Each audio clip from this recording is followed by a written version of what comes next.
wrote this and they're learning a lot. I think our group did great. I was nervous, but I didn't let that stop me. I feel so good about what we did. So the pride that they carried here with finishing, even though it got hard, they carried on and they finished. And the pride that they carry with that, just to help them realize that I can accomplish something even when it gets hard. Conferences, I'll name a couple of them. The brochure was okay. I'm still finishing it. The group project is kind of bad. My team isn't working together and everything is coming to me. I know we can make it better. So this kid realizes the potential the group has. Yes, everything's kind of falling on his shoulders, but that's expected. There's always going to be that one group where a lot of kids feel like they're taking on most of the responsibility. And thankfully with this group, we were looking through all of our conferences and our interviews and analyzing throughout the study. So as soon as we saw this, we were able to intervene right away and have a conversation with that group, and they all pulled together and they were able to make a pretty awesome public service announcement. One of our favorite was, I'm the organizer. I organize everybody. So this kid automatically just found out that she has leadership skills. Didn't know that before probably. So now she knows that, hey, I can organize people, I'm a leader. And that's another thing about PBL. The kids realize who's the leader, who's the researcher. They realize what their roles are and they develop those roles as they start going through the project. So that is all of most of the data that we have from our research question number 1. As for research question number 2, what impact will project-based learning have on the proficiency levels of our focus classes? And these are the results right here, and I will explain these to you in brief. These are the individual results comparing the pre-intervention assessment to the post-intervention assessment and performance tasks for each student in our strategic class. Those students were numbered 1 through 20. And I know you can't see it very well, but I'll just overall explain to you that in our strategic group, 2 students received a lower score after our intervention on the post-assessment. 3 students received the same score, and 15 students improved their score by 1 performance band or more. Most of the students improved by at least 2 or more. And the post-intervention assessment was significantly more rigorous and difficult than the pre-intervention assessment. And so we were very, very happy with these scores. In our honors group, 3 students received a lower score, 4 students received the same score, and 10 students received an increased score of at least 1 performance band or higher. And so these results clearly tell us that this intervention does impact the performance levels of our students. So not only did our students learn a lot from this, but we as teachers and we as researchers learned a lot from this as well. So you're probably wondering, what did you learn? We get it, your kids learned a lot. What did you learn? So in conclusion, this PBL unit on teen violence definitely resulted in higher levels of student engagement, motivation, and proficiency in our 7th grade language arts classes. I also want to mention that it increased their confidence in leadership skills and communication skills as well. It's also a very powerful pedagogical tool that we have found for creating a student-centered classroom. And it boosts so much more than just reading and writing, so much more that we weren't even expecting it to do. Leadership skills, cooperative learning abilities, research skills, teamwork, technology skills, creativity. I could add to the list, but we're running out of time. Giving the power of choice was huge. We learned that if the kids could choose, they're going to enjoy it more. So we let them choose parts of this project, and they started to enjoy the reading and writing more. PBL is multifaceted and very challenging to implement successfully. The funny part is we both were already looking into PBL before this, and we thought we were already teaching in this kind of way. And we're like, sweet, we're already doing it. Why not continue? Little did we know we weren't doing it and we weren't doing it correctly. So it's very challenging, but if you implement it successfully, it's very rewarding. And lastly, it's worth the challenge. So if any of you are thinking about doing it in any of your classes, please talk to either one of us, and we'd love to help you. It's very, very successful, and it's worth the challenge. So we're going to show you some of the pictures and public service announcements of our students in action. These were of some of our strategic and honors students recording their public service announcements. They were so cute to watch. They got so into them. They were so enthusiastic about what they were creating. And without further ado, and yes, she is lying on the bathroom floor.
So those were two of the public service campaigns, and these are some of the announcement posters that you do see up here.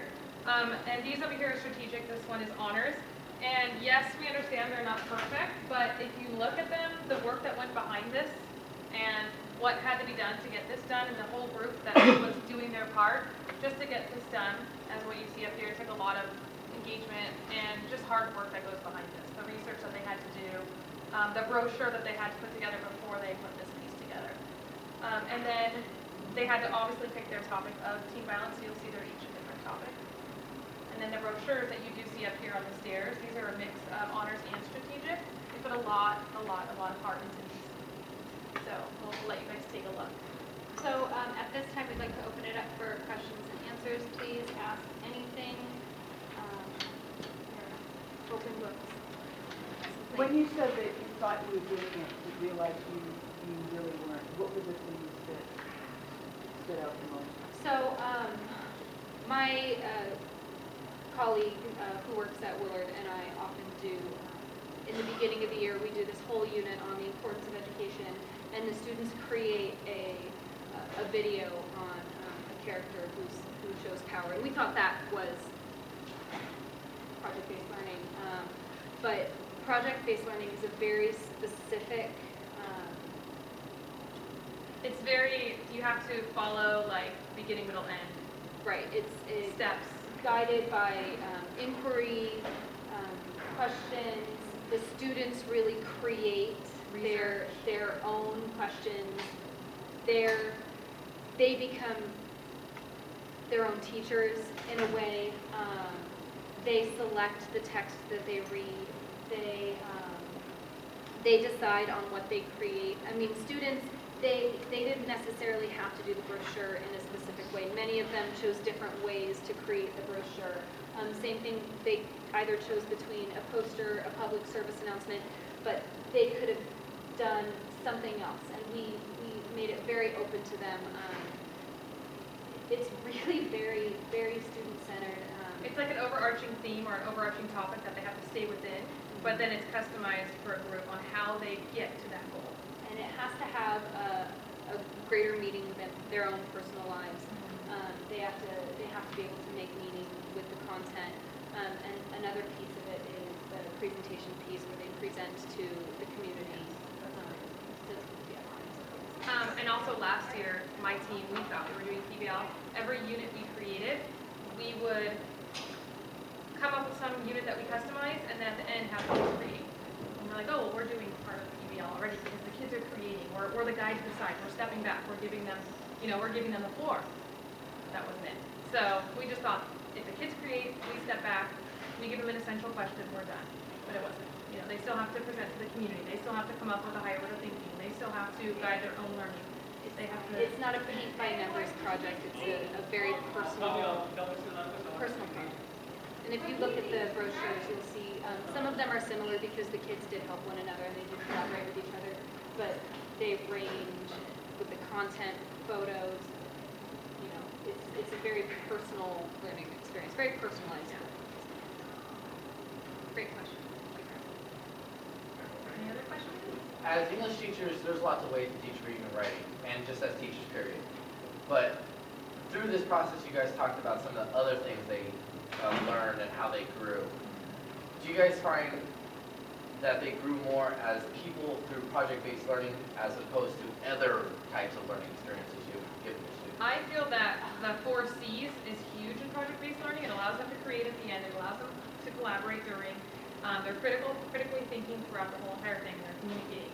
And just using all 4 of those in one unit, which we usually don't use all 4, the whole 6 and 7 weeks allows them to grow as students and as individuals because that shyness starts to go away. They realize that they have to work as a team. They become leaders. They realize their role, not just in class, but their role in society. Oh, I can do that. I didn't realize I could do that. And the accomplishment that they start to feel, their pride builds. So I think they realize as a student, things start to change and my role in society overall. Yeah. And I would have to agree with that. I know you've done project-based learning with the National History Month, and I'm sure you asked that just to kind of gauge whether or not we have the same experience. And absolutely, the students, I've seen so much personal growth with confidence, with self-esteem, with leadership. I mean, all of those things that we presented to you, more so than any other unit that I've ever done in the past. And those things are very hard to measure. Very much so. And it's just something we always think about as educators, but kudos to y'all. And talking to them and observing and hearing what they said from the beginning to the end really told us that this is working. Pay attention. Yeah. Thank you. Great question. Other questions? Did your other students in other classes do this as well, or only the 2 groups that you were studying? All of my classes participated in the project-based learning experience. There were slight alterations. We didn't have the other classes do the surveys. We didn't have them do the pre-assessment, just had them do the post-assessment. So there were slight alterations. So these 2 were the only classes that we helped develop. In informal observations, you see kind of the same stuff. in the other Exactly the same. classes. Mr. Acevedo and myself, my co-teacher, we were talking about how we kind of wanted to do this with our 3rd period. We wished we had done it with our 3rd period because that's our benchmark class and that's our most challenging class with behavior, and their behavior completely changed. The entire class was engaged. Every single student in that class turned their brochures in before anybody, they were amazing. They were amazing. And all of my classes, I was floored with what this unit did. And obviously, me being in a different district, I couldn't be here to, sit and observe and watch everything, but reading her reflection journals on what happened that day, I would go in there and just check in with her and call her to see how it's going. And the excitement through her journals of, oh my gosh, a kid that I've never seen turn something in, just turned in a beautiful piece of work. And we text each other and call each other, and she was floored. So, and I know, those strategic kids, that's not something that's easy to just say, hey, now you're going to turn something in because I said so. It's not going to happen. But for this to actually help that student speaks a lot. So, yeah, I saw that a lot in her. Great question.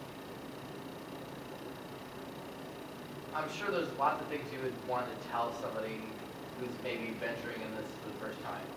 But could you maybe just give some advice to us beginning teachers on project-based learning that you want to share from your experience? Read. Read all of the literature, read up on everything you can. We purchased multiple books, read multiple journals, and it took me reading probably about 5 or 6 different explanations of what project-based learning is, how to implement project-based learning, to really understand it. So research, talk to colleagues who have done it before as well. And I would say talk to people who have actually done it the correct way, because you'll talk to people that say they have done it, but then they really haven't. So read up on it and talk to people that are reliable, that have done it, they've done their research, and maybe even go watch a sample. If someone you know is doing it soon, ask if you can come in and watch a part of it or a piece of it. And know that it is lengthy, it does take time, so pick a unit that you do have time. That would be my biggest concern is time. You do need the time for something like this, but it's worth it. Have you seen it, like in your observations and reading in other subjects, or primarily language arts, like math? I've read it English, as history? math. There is a huge project-based learning column in math that I've read about. They do problem-based learning. Problem-based learning, but many of the sources that we used for our research came from teachers who implemented a math problem-based learning intervention or unit. Social studies. But yeah, math, social studies is huge. Science is where it started. And elementary schools are doing this as well. Yeah. So all of them. Have either of you had the opportunity to see this take place in other classrooms, or did you just kind of hit the ground running without? I thought I'd seen it, but I really haven't seen it the correct way. I'd heard about it. I'd heard about it. I knew one of our colleagues was doing it. I did not get a chance to go and observe. This was before we knew that we were doing project-based learning. So I am the same. It's kind of. And my district was actually starting now to research this, and they want to use teachers as like a sample. So that's going to be interesting to go in and see how they, how they think this really looks and what they're going to implement. So I'm looking forward to seeing that, maybe even helping out in that area. Is it fair to say that project-based learning is like a methodology for just incorporating projects, and it's just one method that has a very kind of specific requirements to implement, versus lots of people do projects, but there's a methodology. Like Apple has this thing called challenge-based learning, so there's a variety. What do you think? It's absolutely a methodology. You really have to employ all of the elements in order for your unit or intervention to be considered project-based learning, because it's so multifaceted. And it also involves inquiry-based learning. So it's intertwined with that. And you'll see that it's intertwined with a few other types of learning. So, but multifaceted, definitely. There's a lot to it. So, like, the other question I have is, there's kind of an implication, maybe it's not, is that if you're just doing projects, do they lack merit, or they have their own merit, but it's just not the same methodology, and so as a result, the results could be different? What do you think? I think with PBL, there's a lot of research that the kids do leading up to their project. There's a lot of behind-the-scenes work that you don't see. As opposed to just a project is, I could just tell them one day, this is what we're going to do today, and they could build that project. But with project-based learning, it's 6 weeks of research, 6 weeks of learning how to do a task, 6 weeks of writing an editorial within that, making sure all of your facts are reliable, interviewing your partners. There's so much behind that project that when they get to this, what they learned behind the scenes and the work they did is a lot different than just doing a project. And so I wouldn't necessarily say that one is superior to the other, but I would say that because project-based learning has so many different elements, as I experienced, my students got much more from it, but it was also significantly longer than units that I've implemented with just a project per se. So I think there's value in both, but with this intervention, we saw such tremendous gains in not only proficiency levels and engagement and motivation, but all of the other areas that we discussed. and the rigor behind this. There were times when the kids wanted to give up, Yes. just like we expected. We're like, okay, are they gonna give up on us? And right smack dab in the middle, they started to show signs of wanting to give up, and as we pushed them, and as they did complete something that they're not used to completing, right there is where their accomplishment, their pride, everything just exploded. So just showing them that they can stick to it and accomplish it, and look what we have in front of us because of that. So. You know, I would say that, I mean, I've never, like, I don't think I've ever employed project-based learning per se, the way you're describing. I do a lot of projects, and I think one of the byproducts of just projects in general is what I've seen, like you said, there's a leadership capacity increase, there's an engagement, there's more initiative in the sense that once they've done something, they're like, you know what, can I try this or can I do this? And so, you know, I've found that just doing projects alone has that byproduct. But obviously it's not research-based. That's what I like about project-based learning, is there's a lot of research behind it. That's kind of cool. Well, I think also your class is technology-based class as it is, and it's an elective, and I think that your students already kind of feel that openness and ability to kind of be creative, and you really open that up to your students, and they feel safe, and they feel like they can accomplish anything with you at the home. And so I think that the projects that you're describing create that because of the class, possibly. I mean, with English language arts, with social studies, there's so much more text that just having the kids do a project with text might not elicit the same results. But like you said, there's so much research done on project-based learning, so it's obviously a lot easier to see, yes, this works. And I mean, I'm sure that if we did some research in your classroom with the projects that you do, we would see some of the similar results. Any other questions? You guys have been a very engaged audience. Thank you you guys so for much. taking the time. Thank you so much. Awesome. Yeah, thank you guys all for taking your time.